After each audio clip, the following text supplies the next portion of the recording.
Narkoba Ya. 3 bagian otak rusak. Oke. Kalau ini 5 bagian otak rusak. Nah, gelombang tadi tujuannya apa? Untuk membuat kita sulit menyadari bahwa ini nggak benar, ini salah, dan nggak mau melepaskan.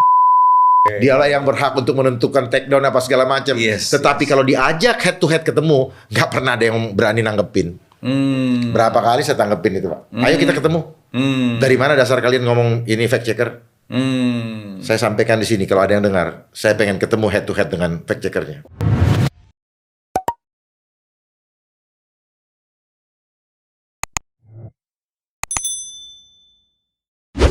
Shalom para pemirsa yang dimanapun Anda berada, senang sekali untuk bisa berjumpa kembali dalam acara kita Today's Message Podcast. Luar biasa, apa kabar? Saya percaya semua dalam keadaan baik, dan kita hari ini akan berbicara dan berbincang-bincang dengan seseorang yang luar biasa. Hari ini kita akan berbicara satu topik mengenai lepas dari keterikatan gadget atau keterikatan gawai, dan hari ini sudah hadir di depan saya narasumber yang luar biasa, Pak Dharma Pongrengkun. Dia adalah beliau banyak bergerak di dalam cyber, ya. Beliau juga menjadi seorang ada di kepolisian sebagai Komjen bintang 3 ya Pak ya, luar biasa. Satu langkah lagi menjadi Jenderal full. Nah, hari ini tentu saja terima kasih Pak Dharma untuk bisa ada di antara kita dalam acara podcast hari ini. Nah, pertama begini Pak, sekarang ini kan orang banyak menggunakan gadget gawai, ya, baik di kantor, baik di rumah. Bukan cuma orang tua, tetapi anak-anak juga. Bahkan kalau kita perhatikan di restoran, anak-anak kalau lagi makan dikasih gadget untuk nonton supaya dia tenang. Nah, yang menjadi pertanyaan saya adalah, apakah gadget atau gawai ini sebagai sahabat atau musuh sebenarnya? Masalah gadget jadi sahabat atau musuh, itu sangat tergantung bagaimana kita memahami persoalan ini secara utuh.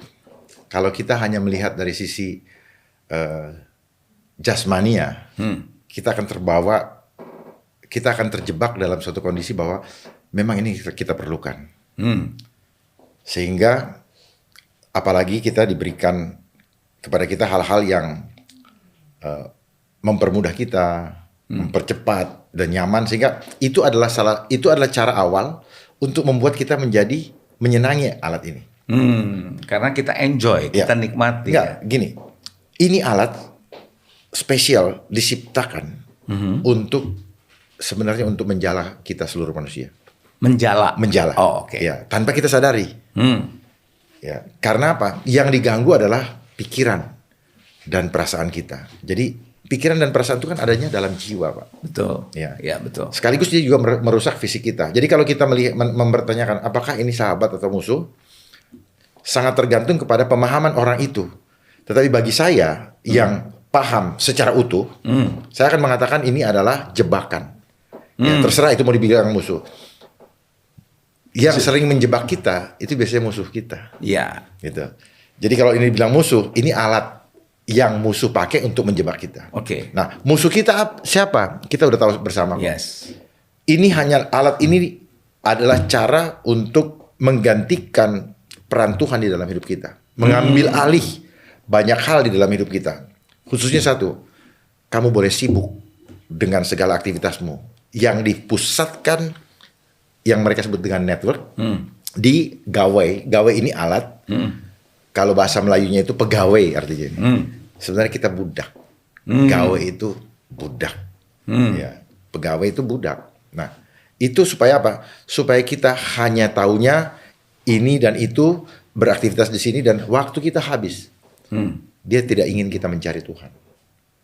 Itu yang terjadi. Karena kita akan fokus kepada kepentingan diri kita sendiri. Jadi di situ jebakannya ya Pak. Di situ jebakannya. Jadi seolah-olah kita nggak punya waktu lagi yang lain kecuali dengan gawai ini. Itu yang terjadi, dan kita lihat faktanya. Berapa jam kita gunakan setiap hari. Betul. Jadi tiap hari orang ke WA gitu ya Pak ya. Ya, dan memang itu digiring Pak.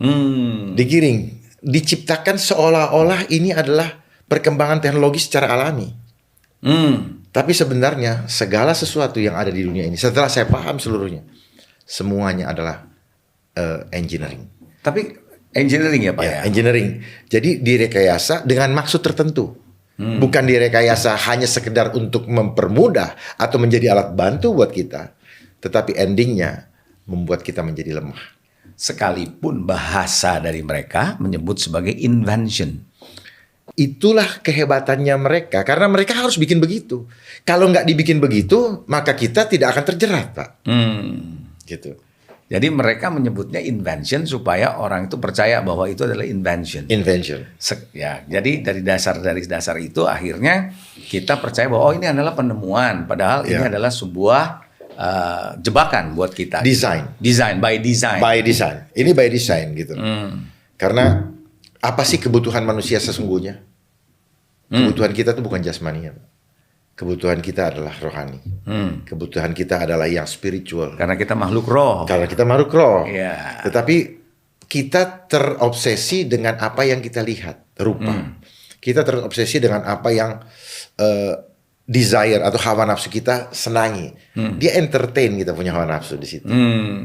Itu. Oke, jadi sebenarnya itu hanya untuk memuaskan fisik dan Iya, jiwa kita. itu adalah cara untuk memuaskan hawa nafsu kita. Makanya jangan heran orang yang tersibuk dengan gawai nggak punya waktu untuk Tuhan ya Pak. Iya, pasti. Nggak punya waktu ya. Pasti. Nggak mau baca Alkitab, mau dengar firman, apalagi banyak jemaat, ataupun orang Kristen lah kita ngomong datang ke gereja pun mainnya gawai ya. Yes. Sementara pendeta khotbah dia main gawai gitu ya.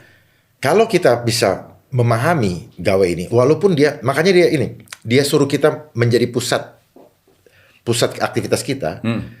Walaupun dia makanya dia taruh Alkitab. Ada aplikasi Alkitab. Iya, betul. Ada juga aplikasi Al-Qur'an, ada semua dia pusatkan kita di situ, Pak. Tujuannya apa? Supaya nggak ada alasan untuk meninggalkan itu. Bukannya alasan itu malah untuk membuat hidup jadi lebih baik. Nah, itu perasaan kita, Pak. Tetapi Bapak, ini yang saya tadi sebelum kita ketemu ini, ada sesuatu yang tidak terlihat oleh mata, yang mempunyai kekuatan, yang membuat sel-sel dalam tubuh kita menjadi tidak lagi mampu memahami kebenaran. Dibutakan. Dibutakan. Oke. Kenapa dibutakan? Karena dia melemahkan sel-sel tubuh kita. Jadi kenapa orang selalu ingin kembali ke handphone ini? Seperti rasanya dipanggil-panggil terus oleh handphone ini. Dia seperti ada nyawanya, Pak. Gitu makanya dia punya pulsa disebut puls kan, Pak? Pulse. Kan? Pulse Nadi. dari bahasa nadi. Jadi kalau udah kayak kelabakan orang. Nah, Oke. Kenapa dia manggil-manggil lagi? Karena gelombangnya merangsang otak depan kita menghasilkan hormon dopamin. Nah, hormon dopamin itu yang berlebihan kemudian akan merusak free frontal atau otak depan kita dan membuat mengkerut. Nah, kerusakan otak depan tadi akan membuat kecanduan. Kitanya kecanduan terus tidak sering gelisah. Jadi Makanya orang yang suka main HP itu suka gelisah Karena ya? gelisah, Pak. Jadi sel tubuh kita yang dibikin gelisah. Oke. Nah, itu. Nah, begitu misalnya disuruh singkirkan hormon dopaminnya hilang kan? Karena dirangsang paksa, Pak. Seperti biasalah kalau misalnya orang menghayalkan porno-porno itu kan. Itu kan hormonnya dipaksa, Pak. Karena tidak natural kan, Pak? Iya. Itu. Dia menghayal kan? Nah, itu yang tidak bagus. Itu yang menghancurkan sel-sel di dalam diri kita. Dan begitu dilepasin gini handphonenya dijauhkan, gelisah, Pak. Karena Sakau ya. Kayak sakau. Karena hormonnya tadi langsung kering kan? Dia cari lagi. Ya. Tetapi itu akan merusak sel-sel tubuh kita. Berarti itu ada kaitannya dengan kesehatan kita semua jasmani. Kesehatan rusak, jiwa kita rusak. Wow. Karena di sini ada 3 roh. Gitu ya. Ya. Maksudnya 3 roh ini apa nih, Pak? Ada roh pornografi di dalamnya, oke. Ada roh Mars atau roh kekerasan. Iya. Bapak lihat saja sendiri. Dan ada roh Mammon. Itu 3 roh yang. Tapi boleh nggak kalau saya sebut juga ada satu lagi kan ada kitab suci. Nah, kitab suci yang ada di situ berbeda dengan kitab suci cetak. Karena ini menarik nih. Karena yang mencetak ini tujuannya hanya untuk mempersembahkan firman Tuhan di dalam cetakan. Kalau ini cara untuk menjerat. Gitu ya. Ya, jadi beda nih ya, Pak ya. Ya, jadi Bapak jangan lihat bentuknya, jangan kontennya saja sama, tetapi motivasinya. Motivasi penting, Pak. Dalam hidup kita, kalau motivasi kita tidak baik, pura-pura kelihatannya baik, itu tetap akan hasilnya nggak bagus. Beda ya? Beda, Pak. Beda ya? Beda. Ada bisa bedanya dalam konteks ini selain daripada penyajian tentunya pasti berbeda, tapi pengaruh buat si pemakai beda. Beda. Karena apa? Tujuannya apa? Supaya kalau ikan tuh kayak umpan untuk kembali ke sini, untuk menjerat ke sini. Oh. Jadi supaya nggak lepas-lepas ini, Pak. Oke, Kan jadi ada di sini. Atau mungkin juga malah dengan ada ini malah gua nggak perlu ini. Nanti akhirnya seperti itu. Itu saya nggak perlu ini, di sini aja. Iya. Dan yang bahaya kalau yang cetak sudah nggak ada, maka sulit untuk mencari. Jangan-jangan ada yang dimanipulasi. Nah, itu yang saya maksud. Itu bahaya. Dan ini akhirnya apa? Lembaga Alkitab sulit lagi untuk mencetak karena tidak ada pemasukan untuk memutar itu. Iya, jadi akhirnya kalaupun ayat-ayat diganti nggak ketahuan. Nggak ketahuan. Itu yang terjadi, Pak. Itu yang Dan terjadi. banyak sudah yang terjadi. Karena apa? Buat mereka kebenaran mereka yang harus tentukan.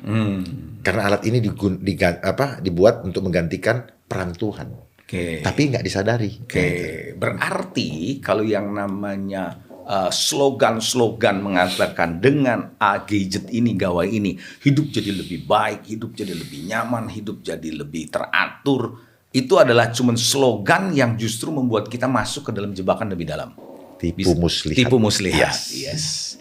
Kalau ditipu, Pak, kita harus dengan yang menarik dong, Pak. Iya, benar. Kalau yang menakutkan nggak usah diambil, Pak. Iya, betul. Iya kan? Betul. Dan tipu muslihat, Bapak harus tahu.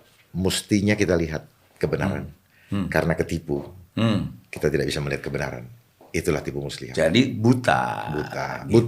Buta karena mata kita dididik hanya untuk melihat yang kelihatan, yang menarik, yang sedap-sedap menurut hawa nafsu kita.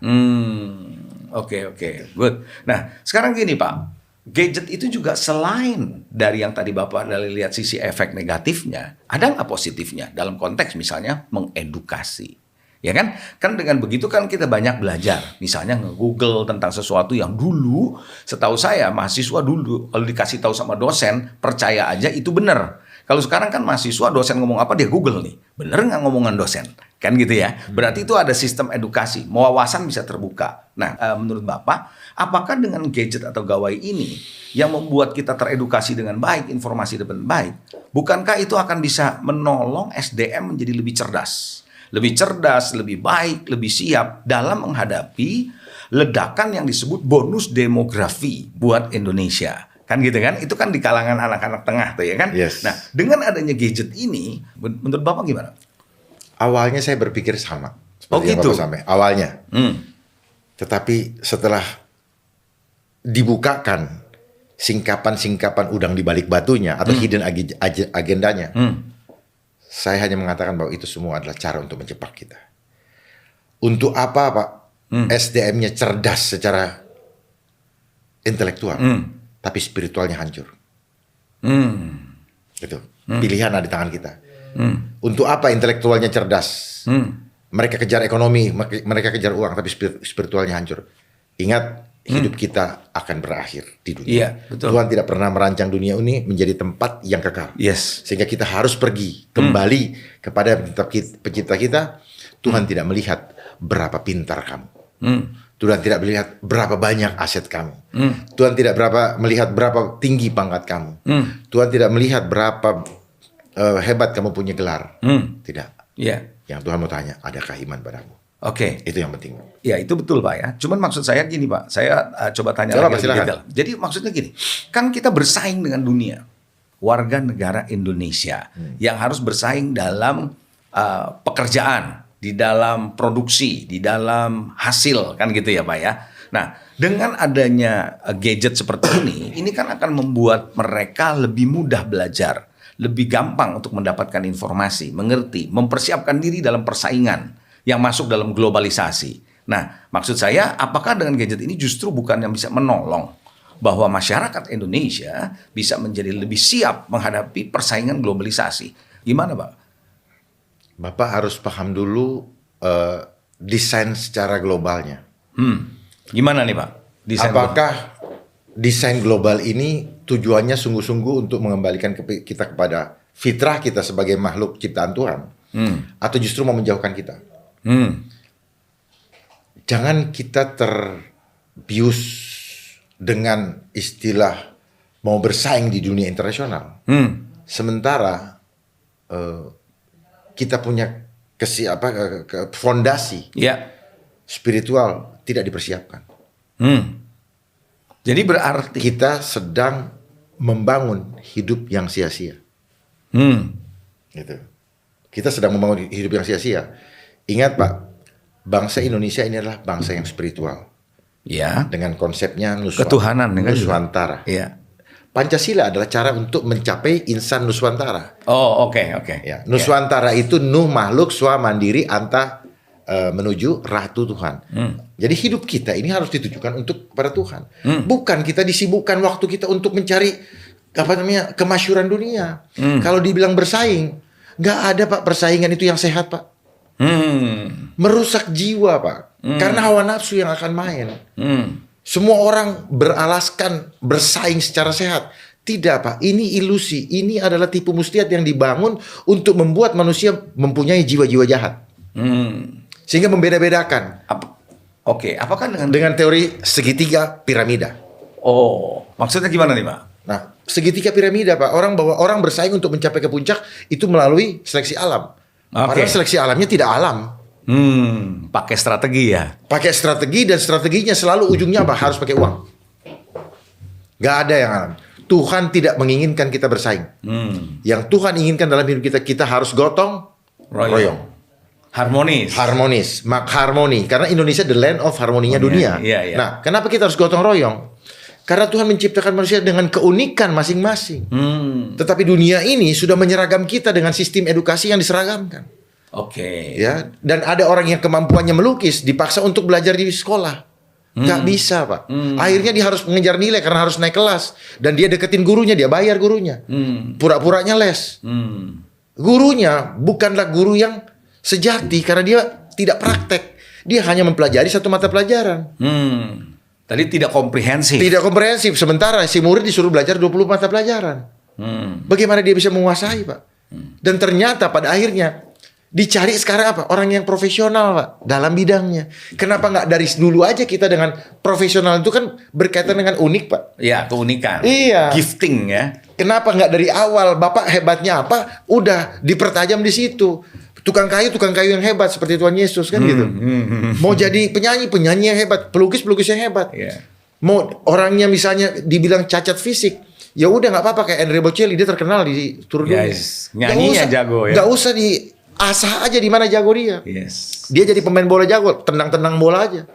Jadi ini konsepnya Alkitabiah sebenarnya Pak ya. Ini yang tubuh Kristus dengan anggota yang berbeda-beda. Gitu itu ya. Pak, itu yang harus kita bangun. Dunia ini, kita semua korban Pak. Gitu ya. Tapi setelah kita tahu, ya kita wajib menyampaikan kebenaran itu. Puji Tuhan. Berarti dengan segala risiko. Berarti ini pas banget nih dengan podcast ini para pendengar, para pemirsa dimanapun Anda berada. Saya berharap dengan Anda mendengar penjelasan dari Pak Dharma, kita makin jelas bahwa gadget ini kita perlu waspada sekali. Karena ini belum tentu menjadi sahabat, tapi bisa jadi musuh kita atau menjadi jebakan buat kita. Begitu ya. Nah, sebagai Bapak, sebagai orang yang banyak berkecimpung di dunia cyber, ya Pak ya. Nah, apa yang Bapak lihat sekarang ini, gadget ini yang bisa pengaruhnya kepada dampaknya terhadap masyarakat maupun kepada pengguna itu sendiri. Walaupun tadi Bapak sudah menjelaskan, tetapi secara pribadi dan secara kelompok spesifik, apa nih dampaknya, ya kan? Sebelum saya masuk ke situ, saya mau jelaskan kembali bahwa motivasi dibuatnya alat yang satu ini. Karena dia bicara informasi dan komunikasi. Ini adalah proses kehidupan manusia. Itu dia mendapatkan informasi dan dia menyampaikan dengan komunikasi. Ya kan? Nah, kalau informasinya salah, komunikasinya akan salah. Ya pasti itu. Ya kan? Garbage in, garbage out. Gitu ya. Di situ dia mainkan Pak. Nah, dari awal alat ini dibuat, sudah disusupi yang disebut dengan ada gelombang elektromagnetik. Ada mantranya. Gitu ya? Ya, ada mantranya. Jadi kenapa kita tidak bisa menyadari, kita tidak ada yang tidak percaya? Karena nanti percayanya kalau sudah ini anak gue begini, ternyata kita jadi begini-begini, suami istri jadi, karena memang ini disiapkan untuk menjebak kita. Kalau tidak ada mantranya, kalau mungkin dan apa yang saya sampaikan sudah 2 tahun berturut-turut tentang hal ini, bahwa di dalam buku saya yang saya buat Indonesia dalam Rekayasa Kehidupan, di situ saya tuliskan bahwa di situ ada gelombang hipnonya. Nah, gelombang ini tidak terlihat oleh mata. Inilah kelemahan kita. Karena kita tidak lihat oleh mata, yang sebenarnya ini adalah racun menurut saya pribadi. Ya, karena kehancuran yang dibuat lebih berbahaya daripada narkoba. Narkoba, Ya. 3 bagian otak rusak. Oke. Kalau ini 5 bagian otak rusak. Nah, gelombang tadi tujuannya apa? Untuk membuat kita sulit menyadari bahwa ini nggak benar, ini salah, dan nggak mau melepaskan. Keterikatan gitu ya. Tujuannya itu. Berarti lebih terikat daripada narkoba. Lebih terikat daripada narkoba. Wow. Apalagi, makanya dia nempel terus di tangan kita. Nah, tangan kita yang nempel, ini kan ada magnetnya, Pak. Ada Di tangan di sini telapak ya. Ada, Pak. Jadi dia punya vibrasi, dia punya hal-hal buruk, kita tampung di tangan kita. Jangan dipikir, oh nggak ada kok yang debunya yang kotor. Enggak, Pak. Dia nular, Pak. Jadi ini masuk semua ke sini, terus kemudian dia tanpa sadar kita punya darah juga jadi kental, Pak. Makanya suka jadi semutan dan sebagainya. Nah, itu berpengaruh, Pak, terhadap reaksi kimia di dalam tubuh kita. Tapi kita nggak sadari. Kenapa? Dia ini menyedot energi kita, Pak. Jadi kalau kita duduk menggunakan handphone 7 jam dalam sehari, maka kita seperti nggak tidur 7 hari 7 malam. Wow. Kita nggak rasa. Kita nggak berasa ya. Karena kita lagi Asik. duduk. Kebanyakan duduk. Coba duduk berdiri 7 jam pakai itu, pasti capek. Nah itu, Pak, jadi energi kita disedot lebih daripada yang seharusnya. Jadi tidak normal. Sama seperti orang disuruh lari, Pak. Kemampuannya tidak ini, kecepatannya dikasih cepat, yang lari di treadmill misalnya. Iya. Bisa jatuh, Pak. Atau kena jantung. Nah tujuannya ini semua. Tubuh kita lemah, pikiran kita menjadi tumpul, dan tidak bisa melihat kebenaran. Nah dampaknya kepada masyarakat apa? Tujuan, sekali lagi saya kasih tahu, tujuannya tujuan yang tidak bagus. Jangan cuma lihat daripada kesenangan sesaat. Ini kesenangan sesaat. Tetapi dampak menghancurkannya. Tujuannya satu, menjauhkan dari Tuhan. Nah, apa yang terjadi dengan masyarakat?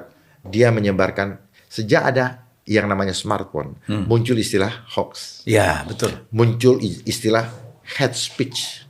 Hate speech, iya, hate speech. Ya, muncul istilah bully. Oke. Ya kan? Ya. Nah, karena tujuannya adalah untuk mengadu domba di antara manusia.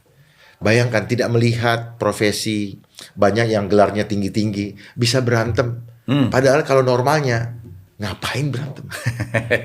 Secara spiritual, berantem itu dilarang Tuhan. Iya.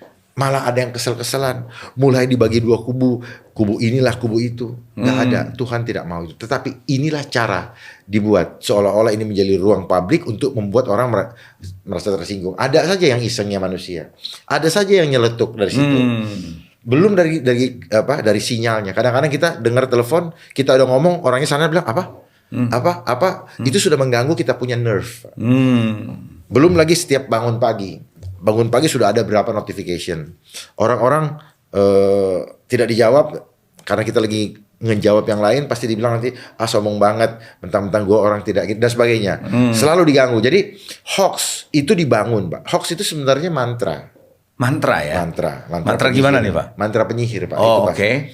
Nah, ujaran kebencian itu dibangun sebagai suatu tindakan yang melawan hukum. Ya kan? Melawan hukum. Tetapi saat ini ketika dia mulai, jadi kita dilatih dulu untuk memahami bahwa kalau orang bilang hoax oleh lembaga tertentu itu dikatakan benar, bahwa itu tidak benar, walaupun Bapak melakukan yang benar gitu. Karena dia main jumlah, Pak. Banyak yang giniin, itu jadi ini. Nah, jadi walaupun saya ini mengatakan yang benar, tapi ketika itu dibilang hoax dan oleh lembaga yang dimengerti bahwa itu dianggap hoax. Padahal apa yang saya ngomong benar. Makanya kita digiring untuk selalu pakai itu. Itulah agendanya, Pak. Jadi sambil menyelam minum air. Berarti ini seperti yang Hitler bilang dong ya, beritahu kebohongan selama mungkin, maka pada akhirnya orang percaya itu adalah sebuah kebenaran. Nah, Bapak pinter.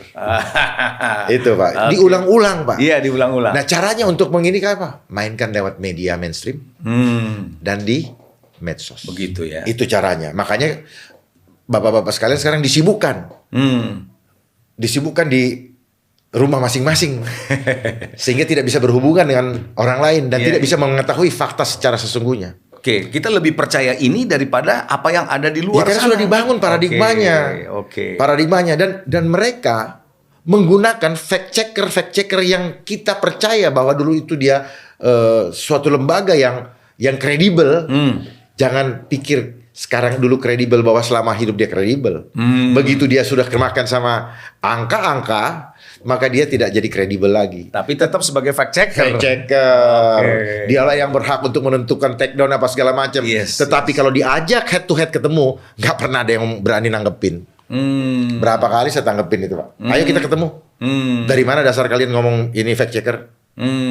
Saya sampaikan di sini kalau ada yang dengar, saya pengen ketemu head to head dengan fact checkernya. Oke, wow, ini menarik nih Bapak Ibu. Semakin seru ini ya. Nah, berarti kalau begitu Pak, apakah dengan demikian si pengguna handphone atau gadget ini dan termasuk kita semua, apakah kita harus berhenti untuk pegang handphone? Kembali lagi ke tadi, Pak. Saya himbau kepada seluruh bangsa, hati-hati, kita sedang diadu domba. Antara kita dengan kita. Ingat kata-kata Bung Karno, perjuangan kami lebih mudah karena melawan penjajah. Musuhnya jelas. Oke. Tapi perjuangan kalian generasi muda lebih sulit karena menghadapi bangsa sendiri. Oke. Dalam bentuk apa? Nanti kita lihat seperti apa. Saat-saat ini adalah gejala-gejala sedang terjadi pengaduan tanpa kita sadari. Tanpa kita sadari. Oke. Karena kita tidak memahami secara utuh. Kita hanya melihat bahwa peristiwa yang sekarang terjadi adalah hanya ansih bahwa itu saja masalahnya. Tidak. Ini adalah bagian daripada proses pencapaian grand strategi yang sedang dan akan dilakukan. Wow. Ujungnya menjauhkan kita dari Tuhan. Gak ada yang lain. Oke. Makanya lihat, gereja disuruh 50%. Yes. Tempat ibadah yang lain 50%. Ujung-ujungnya semua harus kosong. Karena orang mulai males. Males ke gereja, semua online. Online. Oke. Karena apa? Selnya sudah on. Gara-gara gelombang. Maaf saya katakan. Yeah. Online, Zoom, semuanya membodohi kita. Passionnya tidak ada. Anak-anak sekolah juga bukan jadi pintar, jadi bodoh. Karena yang ngajar ibunya. Ibunya tidak dipersiapkan untuk jadi guru. Ya. Oke. Ya, ini adalah cara untuk merusak bangsa. Oke. Dan saya khawatir nanti suatu saat apakah penerus bangsa ini siap untuk tetap menjaga kedaulatan bangsa kita dengan mempersiapkan generasi yang seperti itu. Nah, pertanyaan saya begini Pak, dalam waktu yang singkat ini sisa. Jadi tadi kan Bapak bilang seperti mana anak-anak muda ya Pak ya. Apa pesan Bapak untuk anak-anak muda dalam kaitannya dengan gadget? Itu yang pertama dalam waktu yang dan yang kedua nih Pak, yang terakhir adalah apa manfaat, bagaimana gadget bisa dipakai untuk pekabaran Injil? Menurut Bapak dalam pekabaran Injil dan pelayanan di gereja. Tadi itu anak-anak muda ya? Ya, yang pertama anak-anak muda dulu. Apa pesan Bapak Pak secara pribadi sebagai seorang yang membidangi ini? Ya, karena saya paham secara utuh. Ya, gadget ini gunakan hanya untuk memberitakan firman Tuhan.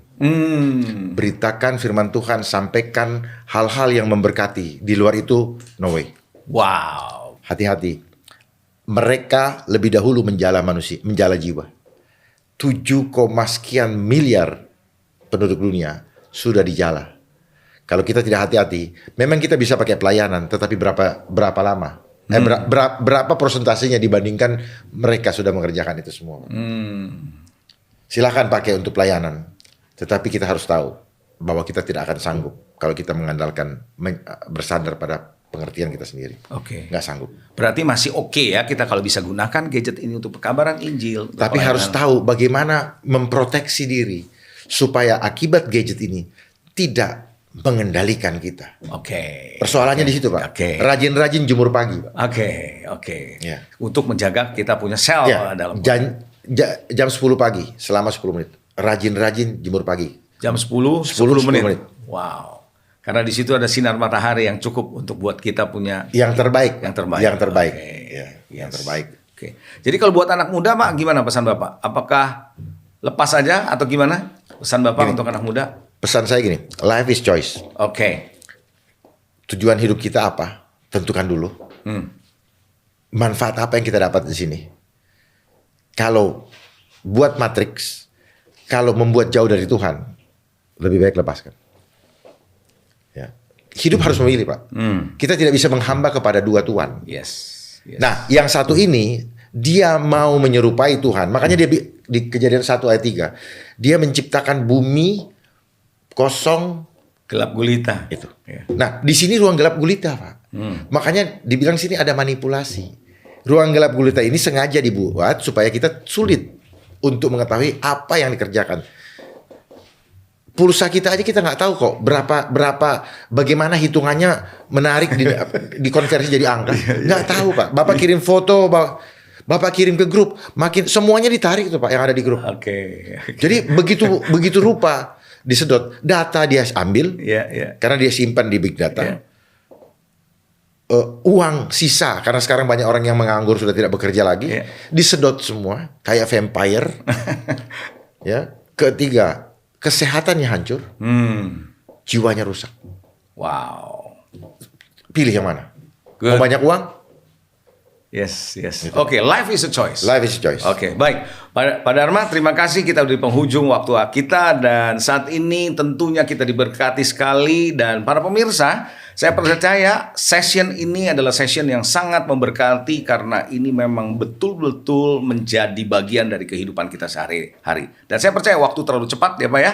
Dan saya tentu nanti akan ada session berikutnya barangkali dan tentunya bersyukur. Terima kasih sekali lagi Pak Dharma untuk waktunya di tengah kesibukan Bapak untuk bisa hadir di dalam acara kita Today's Message Podcast ya. Kita ketemu lagi dan Tuhan Yesus memberkati. God bless you all.